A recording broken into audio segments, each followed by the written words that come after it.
everyone, we'll be taking the viral tape and then make the cherry using it. So first close it and make it stems and leaves. Now take the red color and put it inside the viral tape like this with the help of an injector. Put it like this after folding it, and then we'll be pasting it with the help like this. Press it. Now from the top, tie it with the thread like this and cut the extra part. Now put the green color stems over it and it's done.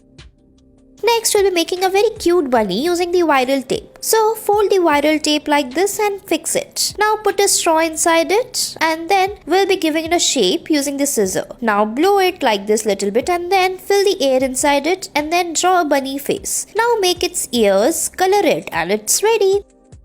Next, take a viral tape, cut it like this and paste them like this from the sides and the downside. Fill some glitters inside it and put a straw. Now blow it with the help of the straw like this and fill the air inside it. Now cut it from the sides and it's ready.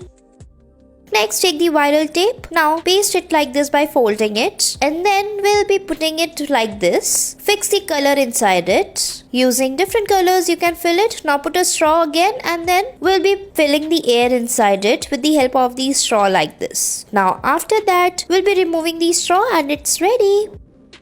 Next, take the viral tape and then press it like this and stick them together. Give it a shape and fill some glitters inside it. Now, with the help of the injector, you can fill the water or gel inside it like this. Now, fill the water and then give it a shape properly. You can fill different glitters and it's ready. Thanks for watching our video.